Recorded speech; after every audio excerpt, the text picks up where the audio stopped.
So we ran out of sweetened coffee creamer. We did have a full tub of vanilla bean ice cream, so I've mixed that with my coffee to make some iced coffee. It's rather warm outside, and it's not bad, so I'm thinking about patenting that. I've never been much of a reader myself. I read the entire Redwall series when I was younger in middle school and all throughout high school. I got every book there was that Brian Jacques wrote on the Redwall series, and that was really the only book series that caught my interest enough for me to read it all the way through, each book. My wonderful girlfriend has tried many a time to get good book suggestions from her Goodreads partners and friends and colleagues from across the booktube community, and we haven't been able to really find anything that caught my eye. Now, this book, Life Like, came out, and it was relatively new to every library around, and Kara read it and she absolutely loved it, and I figured I should get this book as soon as possible. Pullin' Banana Books, what is it, Pullin' Bananas Books? Pullin' Bananas Books made a video about how to get people who don't normally read into reading, and she talked about what's called a gateway book, and I think this is my gateway book. It's got a lot of things that I really appreciate in media. Two of the major elements that caught my interests: mechanical exosuits and robots that are defying their programming. Imagining what those different classes of mech suits and robots look like based on the class titles that Christoph gives them is a really fun experience for me and something very unique to this book. And Christoph does mechs for me right in this book. There's lots of media that don't portray them in a way that I'm satisfied with, but I love the way he describes them in these books. You know, give me mechs like this. Give me mechs like this and this, you know? But not this. This is different. Yeah, this is different. I don't like this as much. But this is great, you know? More like this. Those are awesome. I'm wearing a different shirt. It is the next day since the last I filmed, so bum bum bum bum bum bum bum bum bum bum loving you. Bum bum bum bum bum bum. The book's chapters, at least in this first part, start out really dark and sad, and it's such an immersive read that I forget every time. Like, every start of every chapter, I'm like, oh fuck, it's this part. They're gonna talk about some sad family killing scene I have to relive. Learning about Evie's brain implants that helps with her memory. I'm assuming it's a memory. Again, I want to bring to attention the nomenclature that Christoph uses for a lot of the mechs and robots that he writes in this story. I really love the way he does it. Christoph gives descriptions of the mechs and robots in the story through class descriptions, so Goliath class, Locust class, and sometimes he'll even tell you what they were used for before they were repurposed for that scene or in that time.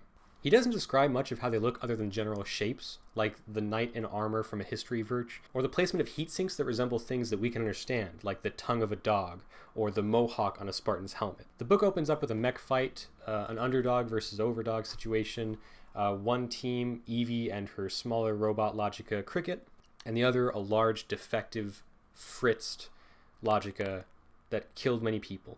Logica is the term they use for free-thinking AI. There's already this tone throughout the whole book about what free-thinking really means in this world. There's these 3 laws that every AI, every Logica is supposed to follow, and they all revolve around not killing humanity.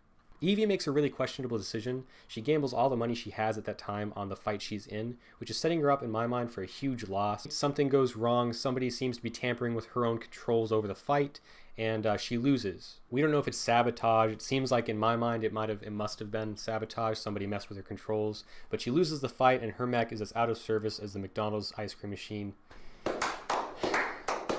But that's when the real trouble starts. A giant Goliath-class mech above her is about to smite her when she seemingly waves her hand and causes every board in circuit in the machine to fry. When I read this, I didn't even assume that it was superpowers or some telekinetic ability. I just assumed that because in the fight she smashed it in the eye with a rocket-powered pickaxe, that something was bound to short circuit, which made it even more of a surprise when I guess she already knew that the Brotherhood, a cult who goes out hunting for mutants, was going to be on her case about it, because again, you smash it through its head, and I'm assuming that's where a large portion of a lot of mechanics and computers are going to be stored. It just felt like in the real world that could have been written off as a coincidence. Something shorted in the brain, you know?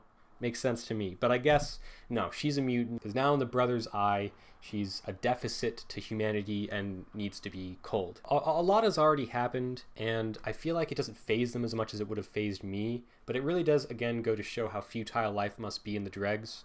Evie's values are really sweet and relatable. She seems to value friends and family and home and these other, you know, what I would assume are pre-war values. She doesn't seem to completely hate robots. She showed some animosity in the War Dome when she was fighting that fritzed Logica, but she loves cricket. She loves her dog Kaiser. When she comes across Ezekiel, I will admit, it just seemed like a silly thing to me, how much she was ogling over his amazing body. But now reading further ahead, I realized that it's because she seems to have a connection with Ezekiel.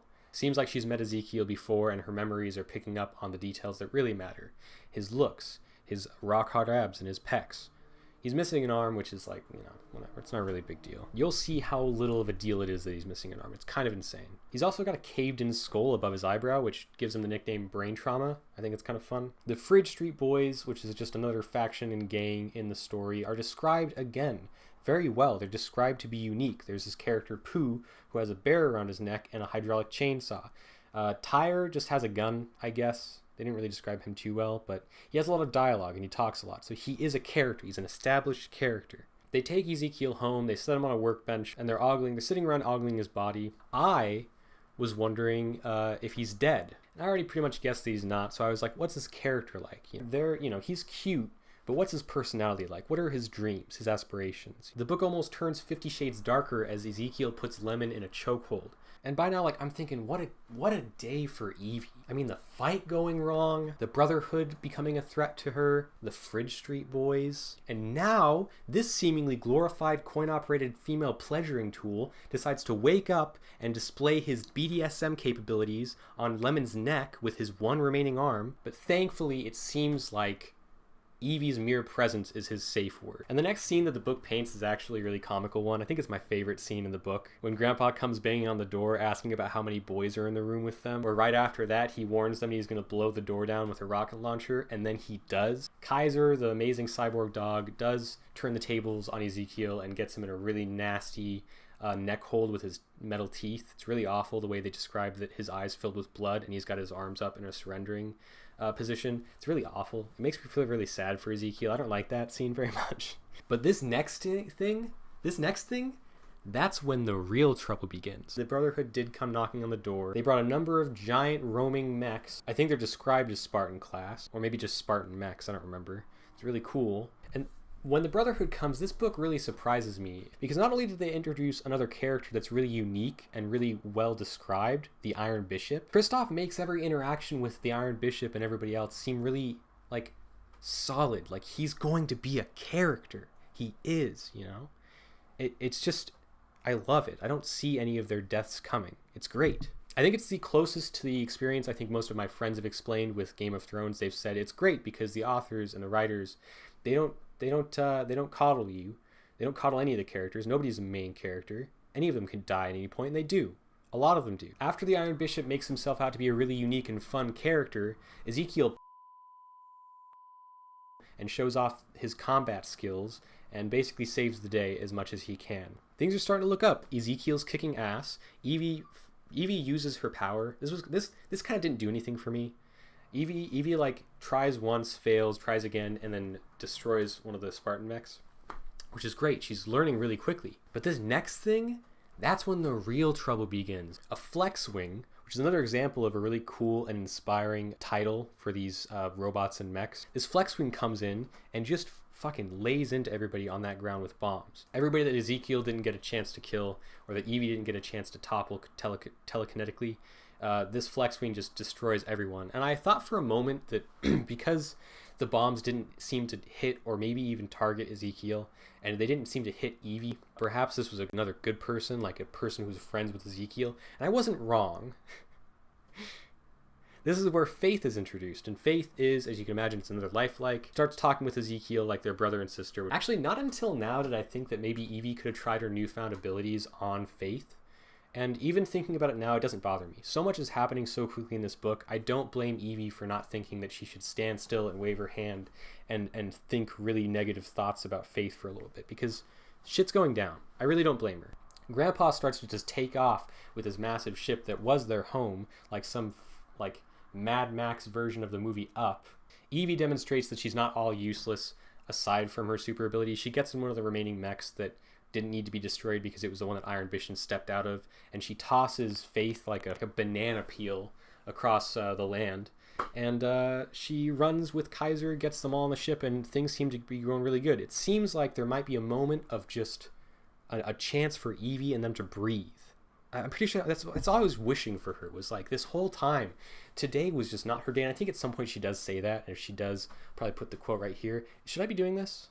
But no, this is when, I know I've said this before, but this is when real trouble begins. Faith kidnaps the grandpa. There's a fight in the cockpit.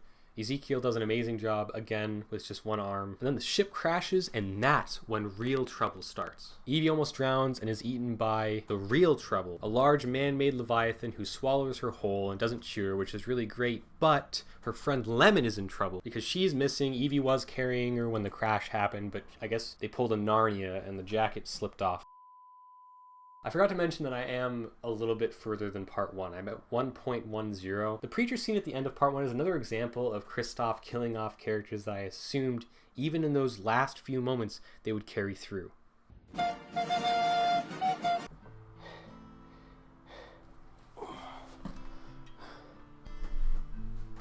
Oh gosh. Is this monetary? You seem important. Yeah, I seem like a good character. I mean, I survived all this carnage. That's special, right? Have you seen this girl? Yeah, me and her exchanged many words. And we even fought. Maybe I'll tag along and help you? You know, find her and avenge all my murdered friends? Yep, I don't think so. Wait, no. Don't do that. I mean, my injuries don't actually seem that serious. I bet you could fix them. Plus, I'm just a little thirsty, but that really doesn't seem like a reason to kill me. What you say? That you only meant well, 'cause you did. What you say? That it's all for the best, 'cause it is. What you say? That it's just what we need. You decided this. What you say? Part of me was thinking I shouldn't even make this video. I haven't read in so long that I don't even imagine that my insights on books would be... My insights aren't going to be amazing for booktubers. I didn't think they were going to be great, you know? But I like editing, I like making videos, so this is kind of a win-win for me. I don't know. I kind of feel like I'm walking into like a rocket science lab with a bottle of Diet Coke and Mentos and like showing them my amazing invention. Like that shit's going to change the community at large, but maybe it will. Maybe I'm overthinking this way too much for somebody who's just making their first video. But if you enjoyed this, please hit that follow button.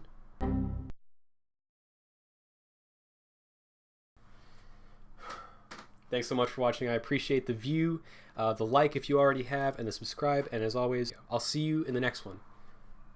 Outro. Fucking nailed it.